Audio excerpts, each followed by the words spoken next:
All right, joining me via Zoom, very excited about this guest. He is one of the stars of the number 2 ranked team in all of college basketball, the Baylor Bears. Big week. You beat Texas Tech. You beat Kansas. MaCio Teague is joining me. MaCio, my man, what's going on? Not much, man. How are you doing, man? I'm doing really well. And I want to get to a lot of basketball stuff here momentarily. But before I do, I did a little bit of homework. I'm told that not only are the Baylor Bears one of the, if not the best basketball team in college basketball, I heard you guys are the best Uno players in college basketball.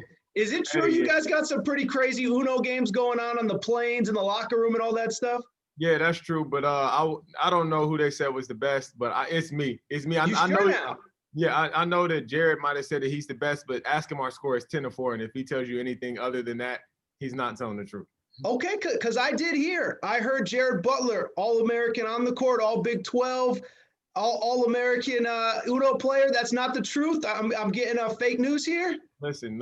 He's like 15th team All-American in Uno. I'm telling you that. Okay. Right now. He's so 15th.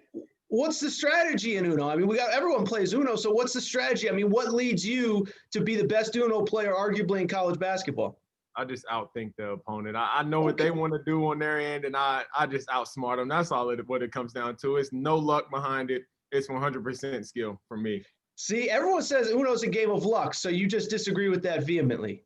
Yeah, for sure.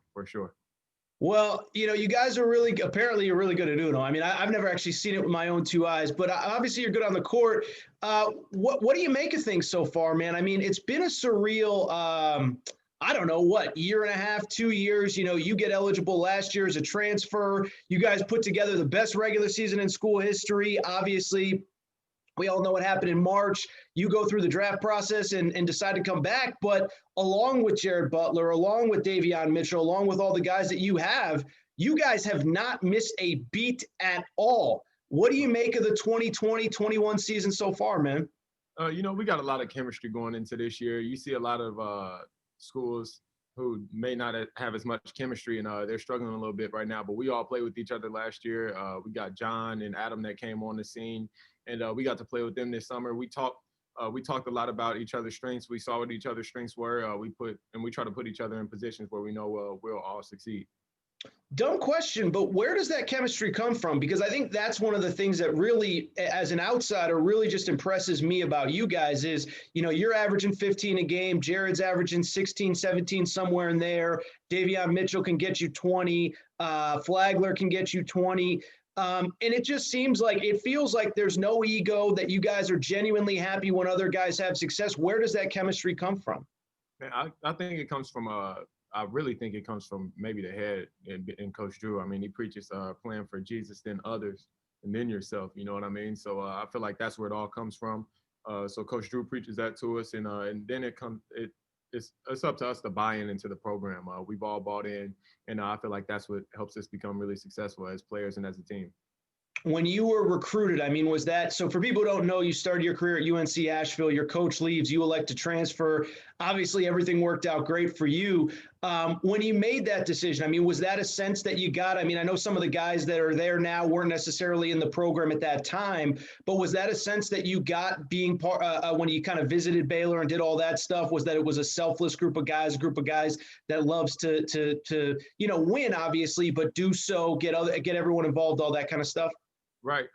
Honestly, the guys who were here when I came, like none of those guys are really here anymore. I played with, I think, Freddie last year, but I think the core group of guys that we have are all new guys. I mean, Jared was here my redshirt year, but other than that, I feel like there's a new starting lineup with Mark. There's pretty much a new group of guys, and it's a new style of play, and it's just a new background or a new culture that we have here at Baylor. I feel like with getting in the gym, with how we care for each other and things like that. And I feel like that allows us to be very successful. And so how important is it for you as an older guy, as a vet, to establish that on the younger guys that, yeah, I got my 20 tonight, tomorrow I might only get 6, or I only got 6 tonight, tomorrow I might get my 25, but we're all in this together. I mean, how important do you feel like you are in creating kind of that culture around the program? I feel like I'm a vital piece to it, because if they see I'm bought in, then it's easier for them to buy in, because at the end of the day, if you have like your peers telling you to do something over your coach, then then you're more likely to buy in. So if Coach Drew tells us we need to sprint back on defense, they might not buy into it. But if they see 4 other guys sprint back because they've been in the program and they're the only one, then now they know like I need to pull my weight and I need to be getting back on defense as well as the other guys. So it's just holding each other accountable. And I feel like we do a great job at that here at Baylor. So let me ask you a dumb question. You guys are now 13-0. As I said, you're coming off really impressive wins over Kansas, Texas Tech. Do you feel like you guys are getting the credit that you deserve? Because it just feels like there's a lot of talk about Gonzaga. There's a lot of talk about some other teams. And it feels like, I don't know, that Baylor's kind of slipping under the radar. People aren't talking about you guys as much as some other teams. Honestly, me personally, I don't know. I don't really watch TV like that. I watch like NBA games. I'll put on, and they're never talking about college basketball when I watch NBA. I don't You need really to watch start, man.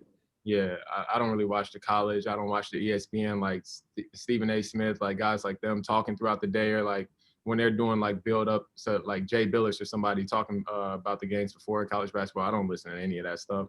Honestly, I watch all of our games with the sound off. I don't listen to the announcers. I don't listen to any of that stuff. So for me, I don't know what they're saying right now, but we know what we have in our locker room, and we just we'll get our opportunity to prove it going forward. Yeah, no, and do you think part of it too? You guys had so many of those games postponed early because I know you say you don't hear about it, but when you're supposed to play Villanova and you don't get the chance to play them, when you're supposed to play Arizona State, Gonzaga, in conference play Texas, West Virginia, do you think that has anything to do with it? Because it feels like those first few weeks, like I think you guys played in Vegas and it wasn't on TV, and it's like, dude, it's 2021, everything is on TV. And so, I mean, do you think that might have played a role in it at all? It's just you guys just had that quirky, weird COVID schedule where things are kind of start and stop, all that stuff? Yeah, for sure. I feel like that definitely played a role into it. And, we had a chance to go prove ourselves at the beginning of the season. Coach Drew, that shows you what type of guy he is. He put on the schedule Arizona State the first game, Villanova possibly, well, they won. So Villanova the second game, Seton Hall the third game, Illinois the fourth, Gonzaga the fifth. So I mean, it wasn't like we're ducking any smoke or anything like that. Yeah. So I think it's silly for guys to say that they don't know what we're capable of when we got the same core group of guys coming back from the past season, and we were deemed as maybe the best team in the country last year, and I feel like we're the same this year. We're the same guys. How have you guys handled it in the locker room when games are canceled? I mean, it isn't just the Gonzaga game. Like I said, and some of them are day of, some of them are day before, whatever. How hard has this season been with the start stop? Kind of mentally, you're gearing yourself up to play Arizona State, Gonzaga, whoever, Seton Hall. Then those games get moved or postponed or pushed back or delayed or whatever. I mean, how have you guys handled that internally? Because it feels like it'd be a lot to kind of, start and stop with all that. I mean, it is what it is. That's how I look at it. I feel like that's what how the guys look at it too. It is what it is. At the end of the day, you just got to be prepared for whatever. I mean, if the game gets canceled, we're going to practice that day, unfortunately.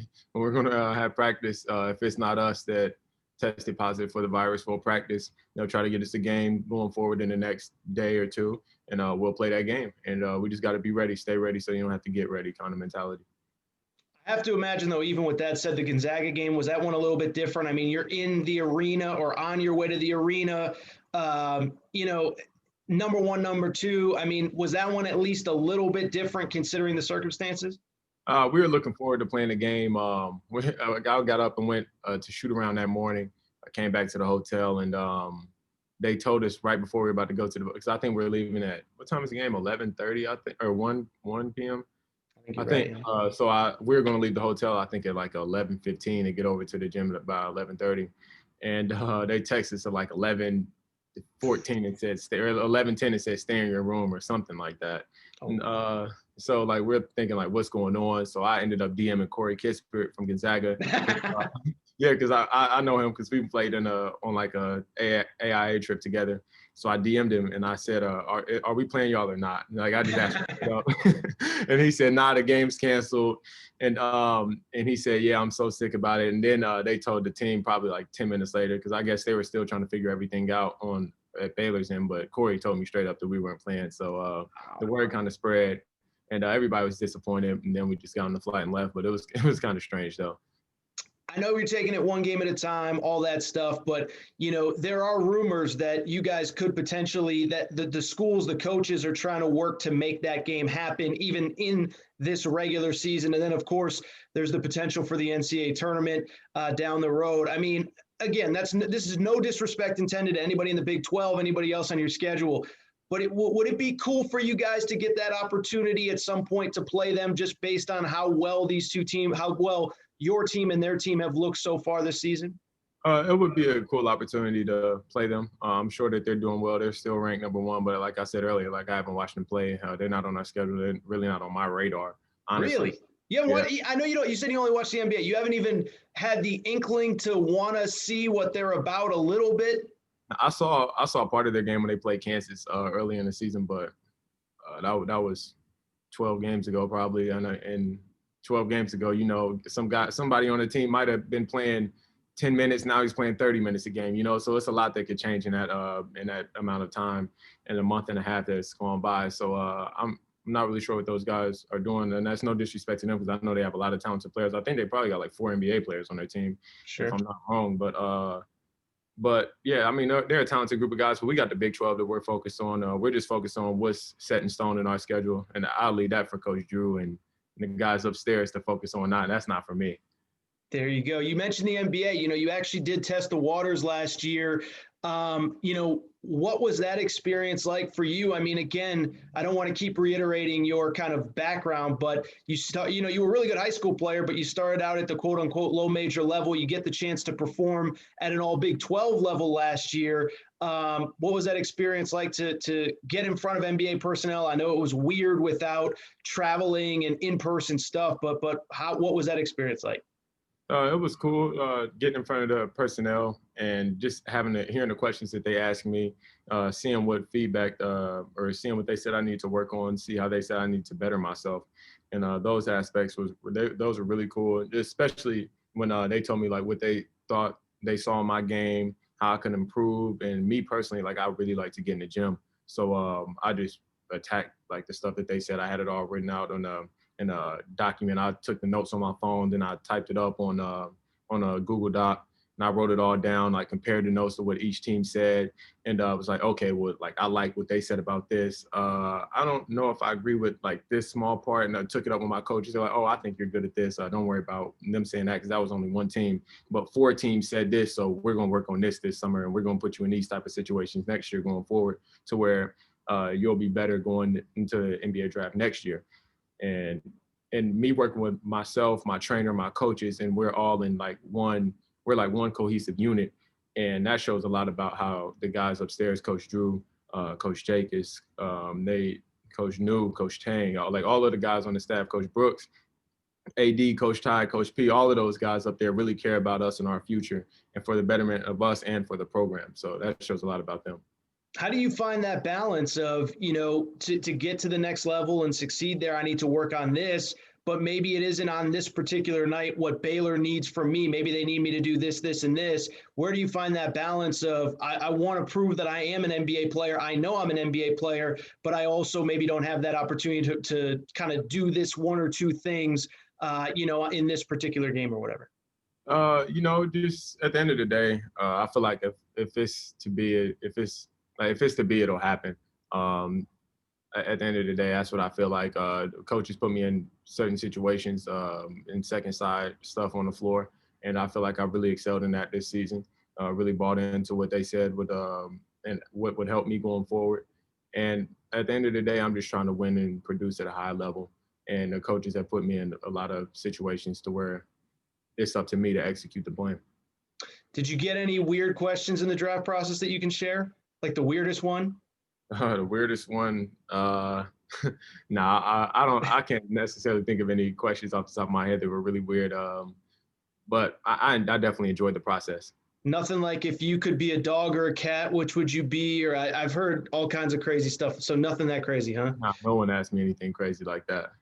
Very good. Couple questions. We'll let you go. First of all, you mentioned Coach Drew a lot. I've had him on this show. I love just hopping on the phone with him and talking ball. I mean, out from the outside, I don't claim to know him well, but he seems like a really lighthearted, fun guy to be around. Now, he can be serious when it's time to get serious, but he also, he just has a fun energy to him. Is that what is he like behind the scenes? I mean, what is he like for people who don't know him well? Man, you said he's got a fun energy. When he was recruiting me, I thought it was fake. Like, really? No, like really, I thought it was fake. It's like he's so energetic that I was like, this guy's just doing this, and when I get here, he's gonna change. He's like that every day. Yeah. Like literally every day. Like I think he drinks 7 5-hour energies before he comes. Hey, how's it going, man? How's it going? What's up, baby? Like, we gotta have a good day today. Yeah. Like he's like super energetic like that. And it's every single day. So like he's like, you want consistency out of a guy. You're getting consistency out of Coach Drew. So he's definitely lighthearted. He cares about us as a person, as a player, and he's a great guy to be around. That's funny, man. Yeah, I think I've told this story, but the first time I got on the phone with him, I called him and he just picks up the phone and goes, "Hey, what's going on, man?